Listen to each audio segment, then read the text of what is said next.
사랑하는 성도 여러분, 오늘 이 시간을 통해 여러분의 삶과 가정 위에 우리 주 예수 그리스도의 은혜와 평강이 가득하기를 먼저 기도합니다. 혼란스러운 시대를 살아가는 우리 모두에게 변치 않는 진리의 말씀이 등불이 되고 길이 되기를 소망합니다. 이 메시지를 듣기 시작하기에 앞서 만약 오늘 나누는 이야기가 여러분의 마음에 울림을 준다면 이 진리의 말씀을 주변의 다른 형제자매들과 함께 나누어 주시길 부탁드립니다. 이 어지러운 시대에 진리를 전파하는 것은 우리가 할 수 있는 작은 사랑의 실천이자 복음의 씨앗을 심는 귀한 사역입니다.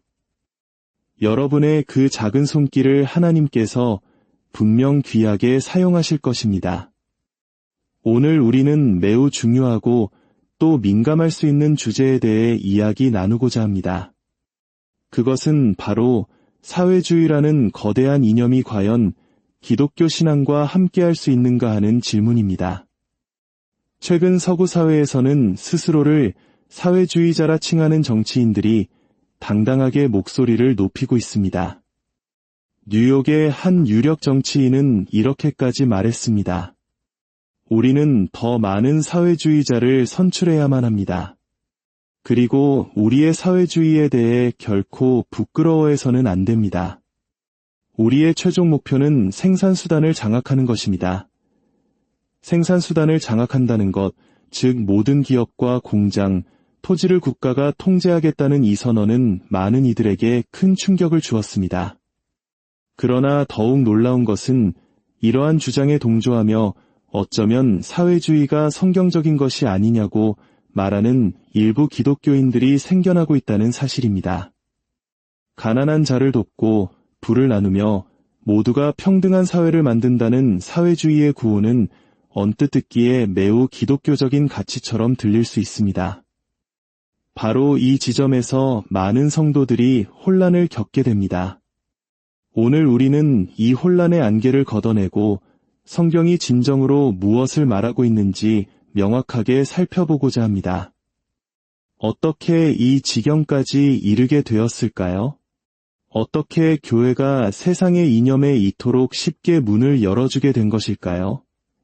이러한 흐름은 하루아침에 만들어진 것이 아닙니다.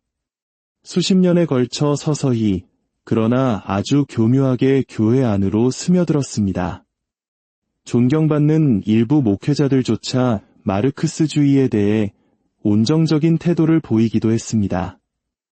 한 유명 목회자는 과거에 이렇게 말한 적이 있습니다. 마르크스를 따랐던 사람들은 악당이나 바보가 아니었습니다. 그들은 사람들을 아끼는 마음을 가지고 있었습니다. 물론 그들의 선한 의도를 전부 부정할 수는 없을 것입니다. 하지만 결과는 어땠습니까? 마르크스의 이념이 지난 한 세기 동안 인류에게 안겨준 것은 수억 명에 달하는 비극적인 죽음과 끔찍한 압제였습니다. 심지어 미국의 유력 일간지조차 칼 마르크스를 기념하지 말라. 그의 공산주의는 수백만 명의 죽음을 불렀다라고 경고할 정도였습니다. 존 메가더 목사님은 오늘날 복음주의 교회의 현실을 향해 마치 구약의 선지자처럼 이렇게 외쳤습니다. 만약 내가 선지자라면 나는 오늘날 교회가 바알신을 쫓아갔다고 선포할 것입니다. 교회는 세상의 사회적, 정치적 문제에만 몰두하는 거짓 종교에 현혹되었습니다. 하나님의 나라가 아니라 마치 하나의 정치단체처럼 변해버렸습니다. 이 날카로운 지적처럼 교회는 세상의 가치를 비추는 거울이 아니라 세상을 변화시키는 빛이 되어야 합니다. 이제 성경으로 돌아가 사회주의가 정말 성경적인지 그 근거들을 하나하나 면밀히 따져보겠습니다. 사회주의를 옹호하는 이들이 가장 즐겨 인용하는 구절은 바로 사도행전 2장과 4장에 나타난 초대교회의 모습입니다. 믿는 사람이 다 함께 있어 모든 물건을 서로 통용하고 또 재산과 소유를 팔아 각 사람의 필요를 따라 나눠주며 믿는 무리가 한 마음과 한 뜻이 되어 모든 물건을 서로 통용하고 자기 재물을 조금이라도 자기 것이라 하는 이가 하나도 없더라. 그 중에 가난한 사람이 없으니 이는 밭과 집 있는 자는 팔아 급한 것의 값을 가져다가 사도들의 발 앞에 두매 그들이 각 사람의 필요를 따라 나누어 줌이라. 이 구절들만 보면 초대교회는 마치 완벽한 공산주의 공동체처럼 보입니다. 모든 것을 공유하고 사유 재산을 부정하며 필요에 따라 분배받았으니 말입니다. 그러나 이것은 성경을 매우 피상적으로 그리고 결정적인 부분을 의도적으로 외면한 해석입니다. 여기에는 사회주의와 근본적으로 다른 몇 가지 핵심적인 차이가 있습니다. 첫째, 그것은 자발성에 기반한 사랑의 실천이었습니다. 국가나 특정 권력이 법과 힘으로 재산을 빼앗아 강제로 재분배한 것이 아니었습니다. 성령의 뜨거운 은혜를 체험한 성도들이 자원하는 마음으로 기쁨으로 자신의 소유를 내어놓은 것입니다. 이것은 강압적인 제도가 아니라 사랑에서 우러나온 자발적인 헌신이었습니다. 둘째, 성경은 사유재산 자체를 부정하지 않습니다.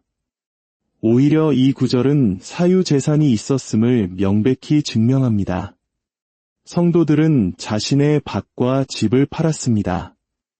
팔 수 있는 자신의 소유가 없었다면 애초에 이런 행위는 불가능했을 것입니다. 하나님은 우리에게 무언가를 소유할 권리를 주셨고 우리는 그 소유를 하나님의 영광을 위해 사용할 청지기로서의 책임을 갖습니다. 사회주의는 이 청지기의 권리와 책임을 박탈하고 모든 것을 국가라는 우상에게 바치라고 요구합니다. 또 다른 근거로 제시되는 것은 마태복음 19장에 나오는 부자 청년의 이야기입니다. 예수님께서는 그에게 내 소유를 팔아 가난한 자들에게 주라. 그리고 와서 나를 따르라고 말씀하셨습니다. 이 역시 모든 사람이 재산을 포기해야 한다는 사회주의적 명령으로 오해되곤 합니다. 하지만 이 말씀의 핵심은 경제제도가 아니라 우상 숭배의 문제입니다. 그 청년은 율법을 다 지켰다고 자신했지만 그의 마음 중심에는 하나님이 아닌 재물이라는 거대한 우상이 자리 잡고 있었습니다. 예수님께서는 그의 가장 깊은 곳에 있는 죄, 즉 하나님보다 더 사랑하는 그것을 정확히 꿰뚫어 보시고 그것을 내려놓으라고 요구하신 것입니다. 이것은 모든 사람을 향한 보편적인 경제 원칙이 아니라 그 한 사람의 영혼을 구원하기 위한 개별적이고 날카로운 처방이었습니다. 오히려 성경은 여러 곳에서 일의 신성함과 개인의 책임을 강조합니다. 데살로니가후서 3장 10절은 단호하게 말합니다. 누구든지 일하기 싫어하거든 먹지도 말게 하라. 이것은 게으름을 용납하지 않으시는 하나님의 공의를 보여줍니다. 모두가 똑같이 분배받는 사회에서는 아무도 열심히 일하려 하지 않을 것입니다. 디모데전서 5장 8절은 가장의 책임을 이렇게 강조합니다. 누구든지 자기 친족 특히 자기 가족을 돌보지 아니하면 믿음을 배반한 자여 불신자보다 더 악한 자니라. 하나님은 우리 각자에게 자신의 가족을 부양할 거룩한 책임을 맡기셨습니다. 잠언은 수없이 노동의 가치와 결실에 대해 가르칩니다. 자기의 토지를 경작하는 자는 먹을 것이 많으려니와 방탕한 것을 따르는 자는 궁핍함이 많으리라. 십계명은 도둑질하지 말라고 명령합니다. 열심히 일한 사람의 소유를 국가라는 이름으로 빼앗아 게으른 사람에게 나누어 주는 것은 그 형태가 어떻든 본질적으로 도둑질과 다르지 않습니다. 사랑하는 성도 여러분, 사회주의의 뿌리는 결국 칼 마르크스의 무신론에 닿아 있습니다. 그들은 하나님을 부정하고 인간의 모든 문제를 경제적 불평등이라는 계급투쟁으로 설명합니다. 그들에게 구원자는 예수 그리스도가 아니라 혁명을 통해 세워질 국가입니다. 국가는 모든 것을 계획하고 모든 것을 분배하며 모든 것을 통제하는 새로운 신이 됩니다. 역사는 이러한 시도가 얼마나 끔찍한 기근과 학살, 그리고 자유의 말살로 끝났는지를 똑똑히 증명하고 있습니다. 사회주의가 속삭이는 평등과 분배라는 달콤한 말에 속지 마십시오.